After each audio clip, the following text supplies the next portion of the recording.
નમસ્કાર વિદ્યાર્થી મિત્રો, પથદર્શક યુટ્યુબ ચેનલની અંદર આપ સર્વનું સ્વાગત છે. મિત્રો, ગૌણ સેવા પસંદગી મંડળ દ્વારા જે CCE ની પ્રાથમિક કસોટી માટેનો જે ડિટેલેડ સિલેબસ આવ્યો છે, તો એ સિલેબસ મુજબ જે ઇતિહાસ, ભૂગોળ અને વારસો છે, તો આ ત્રણે ત્રણ જે સબ્જેક્ટ છે એ ત્રણે ત્રણ સબ્જેક્ટની અંદર જે ટોપિકો આપવામાં આવ્યા છે, તો એ આપણા પાઠ્યપુસ્તકમાંથી આપણે આ જે ટોપિકો છે કઈ રીતે કવર કરી શકીએ અને કયા કયા પ્રકરણો તમે કરશો તો તમે મેક્સિમમ માર્ક્સ જે છે એ આ સબ્જેક્ટની અંદર પ્રાપ્ત કરી શકશો, એની આપણે ચર્ચા કરવાના છીએ.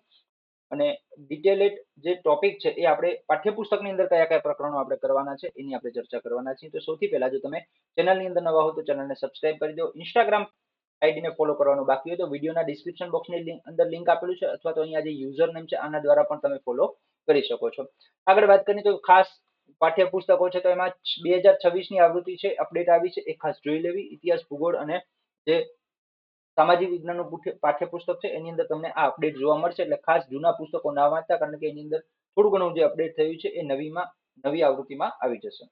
જો અહીંયા આપણે તો સૌથી પહેલું આપણું છે ઇતિહાસ, બરાબર. તો ઇતિહાસ જે છે એ આપણે ક્યાંથી કવર કરી શકીશું, તો કે આ છે આપણું ધોરણ 11 નું ઇતિહાસનું પાઠ્યપુસ્તક. કયું છે? ધોરણ 11 નું ઇતિહાસનું પાઠ્યપુસ્તક, બરાબર. તો ધોરણ 11 ના ઇતિહાસના પાઠ્યપુસ્તકમાં જે હડપ્પીય સભ્યતા છે, તો આ પહેલો પોઈન્ટ હડપ્પીય સભ્યતા એ આપણા ધોરણ 11 ના પાઠ્યપુસ્તકના બીજા પ્રકરણમાંથી કવર થઈ જશે.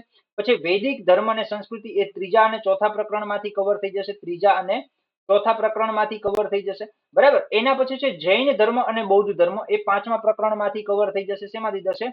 તો કે સાહેબ આ પાંચમા પ્રકરણમાંથી કવર થઈ જશે. એના પછી છે મૌર્ય યુગ, તો મૌર્ય યુગ એ આપણું સાતમા પ્રકરણમાંથી કવર થઈ જશે ધોરણ 11 ના પાઠ્યપુસ્તકના. એના પછી જે પાંચમો પોઈન્ટ છે કે ગુપ્તકાલીન ભારત અને ગુપ્ત યુગ, હર્ષવર્ધન કાલીન સમાજ અને સંસ્કૃતિ, એ આપણું નવમા અને દસમા પ્રકરણમાંથી કવર થઈ જશે. નવમા એન્ડ દસમા પ્રકરણમાંથી કવર થઈ જશે. એટલે ધોરણ 11 ના ઇતિહાસના પાઠ્યપુસ્તકમાંથી બીજું પ્રકરણ, ત્રીજું પ્રકરણ, ચોથું પ્રકરણ, પાંચમું પ્રકરણ, બરાબર, સાતમું પ્રકરણ, નવમું પ્રકરણ અને દસમું પ્રકરણ, આટલા જે પ્રકરણો છે એ આપણે કરવાના રહેશે. એના પછી આગળ વાત કરીએ તો ધોરણ 12 ના પાઠ્યપુસ્તકની અંદર આપણો જે ટોપિક છે, અહીંયા આ 1 થી 5 પ્રકરણ જે છે, 1 થી 5 પોઈન્ટ છે એ ધોરણ 11 ના પાઠ્યપુસ્તકમાંથી આપણા કવર થઈ જાય છે, જે આપણે આગળ ચર્ચા કરી ગયા. ધોરણ 12 નું જે પાઠ્યપુસ્તક છે ઇતિહાસનું, ધોરણ 12 નું જે ઇતિહાસનું પુસ્તક છે, ઇતિહાસનું પુસ્તક છે, બરાબર. તો એની અંદર કયા કયા પ્રકરણો કરવાના છે ખાસ જોઈ લઈએ. તો ભારતમાં યુરોપિયન પ્રજાનું આગમન, એ ત્રીજા નંબરનું પ્રકરણ છે, એ અહીંયાથી કવર થઈ જશે. ઓકે. એના પછી જે 1857 નો સંગ્રામ, એ પાંચમા પ્રકરણમાંથી કવર થઈ જશે. ધોરણ 12 ના પાઠ્યપુસ્તકના પાંચમા પ્રકરણમાંથી કવર થઈ જશે. સામાજિક અને ધાર્મિક સુધારણાની ચળવળો, એ આપણું સાતમા પ્રકરણમાંથી કવર થઈ જશે. ધોરણ 12 ના સાતમા પ્રકરણમાંથી કવર થઈ જશે. રાષ્ટ્રીય આંદોલનો 1857 થી 1919, તો અહીંયા કને રાષ્ટ્રીય આંદોલનો જે છે એ આઠમા પ્રકરણમાંથી કવર થઈ જશે. ઓકે. એના પછી સ્વરાજ માટેના સંઘર્ષો, તો એ નવમા પ્રકરણમાંથી આપણું કવર થઈ જશે આ પોઈન્ટ. ઓકે. એના પછી જે અર્વાચીન ભારતનો ઇતિહાસ, તો એની અંદર જે છે એ આધુનિક ભારતનો જે આધુનિક યુગનો પ્રારંભ, આ બધી બાબતો એની અંદર કવર કરવી પડશે. 11 થી 16 પ્રકરણ સુધી તમે એના માટે જે છે રિફર કરી શકો છો. તો ઓલમોસ્ટ ધોરણ 12 ના પાઠ્યપુસ્તકની વાત કરીએ તો ત્રીજું પ્રકરણ, પાંચમું પ્રકરણ, સાતમું પ્રકરણ, આઠમું પ્રકરણ, નવમું પ્રકરણ અને પછી એના પછી 11 થી કરી અને 16 પ્રકરણ, આટલા તમે કવર કરો છો એટલે એની અંદર તમારું જે છે આ સિલેબસ તમારો કવર થઈ જાય છે. તો ધોરણ 11 અને ધોરણ 12 ના ઇતિહાસના પાઠ્યપુસ્તકમાંથી આટલા પ્રકરણો તમે કરશો તો તમને હેલ્પફુલ થશે. એના પછી ભૂગોળની વાત કરીએ એ પહેલા જોઈએ તો જો તમે સીસી ની તૈયારી કરો છો તો 11 મોક ટેસ્ટ, 15 મોક ટેસ્ટ અને 21 મોક ટેસ્ટ, આ તમામ સીબીઆરટી આધારિત ટેસ્ટ છે. અને જે એક શેડ્યુલ છે, શેડ્યુલ મુજબ તમને આ ટેસ્ટ મળવાના છે. તો વિડીયોના ડિસ્ક્રિપ્શન બોક્સની અંદર લિંક આપેલી છે, ત્યાંથી તમે જોઈન કરી શકો છો, અથવા તો પ્લે સ્ટોર પરથી પથદર્શક નામની એપ્લિકેશન ડાઉનલોડ કરો અને ત્યાં જઈ અને તમે જે છે એ આ કોર્સ પર, એટલે કે આ ટેસ્ટ સિરીઝ પરચેસ કરી શકો છો. આગળ વાત કરીએ તો ધોરણ 10 નું જે પાઠ્યપુસ્તક છે, આપણું ધોરણ 10 નું જે પાઠ્યપુસ્તક છે, કયું? તો કે સાહેબ સામાજિક વિજ્ઞાનનું. કયું?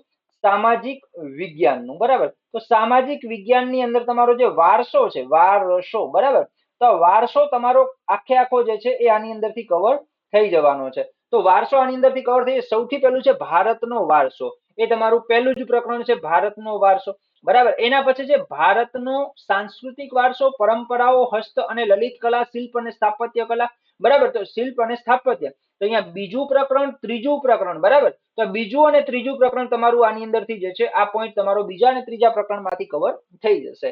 એના પછી છે ત્રીજા નંબરનો પોઈન્ટ છે ભારતનો સાહિત્યિક અને વૈજ્ઞાનિક અને ટેકનોલોજીક વારસો, બરાબર. તો સાહિત્યિક વારસો ચોથા પ્રકરણમાં, પાંચમા પ્રકરણમાં ભારતનો વિજ્ઞાન અને ટેકનોલોજીનો વારસો, બરાબર. એટલે અહીંયા કને આ ત્રીજા નંબરનો પોઈન્ટ છે એ આપણા ચોથા અને પાંચમા પ્રકરણની અંદરથી કવર થઈ જશે.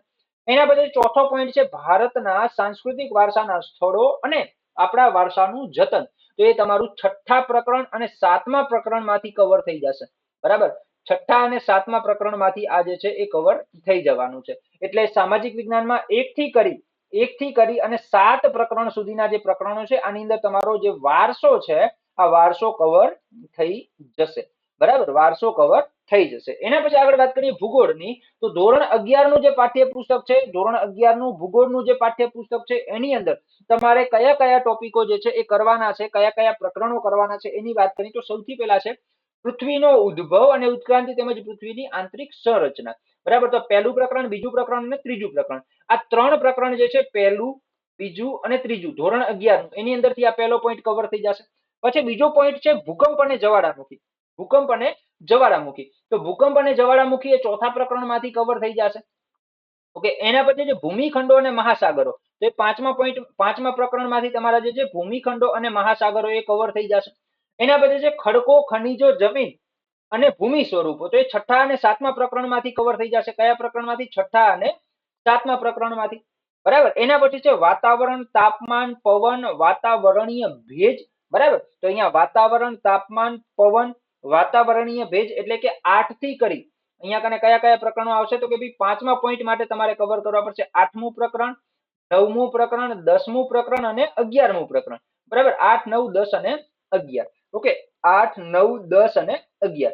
એના પછી આવે છે જલાવરણ અને જીવાવરણ, છઠ્ઠા નંબરનું પ્રકરણ. એના માટે 12મું અને 13મું પ્રકરણ, બરાબર. કયું? તો કે ભાઈ 12મું અને 13મું પ્રકરણ, બરાબર. એના પછી છે આપત્તિ વ્યવસ્થાપન અને વૈશ્વિક સમસ્યાઓ ભૌગોલિક પરિપ્રેક્ષ્યમાં, બરાબર.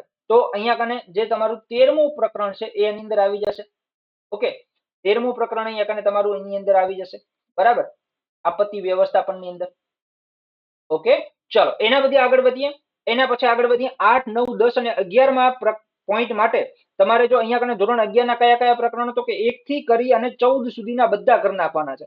ઓકે. એના પછી આગળ વાત કરીએ તો આ ધોરણ 12 નું જે ભૂગોળનું પુસ્તક છે એની વાત છે, બરાબર. ધોરણ 12 નું ભૂગોળનું પુસ્તક, તો એમાં આવે અહીંયા કને જો માનવ વસ્તી અને માનવ વસાહતો, તો માનવ ભૂગોળ, માનવ વસ્તી, બરાબર. આ બંને પ્રકરણો છે એ તમારા આની અંદર કવર થઈ જશે. માનવ વસાહતો અને જો અહીંયા 8મું પ્રકરણ પણ તમારે લેવું પડશે.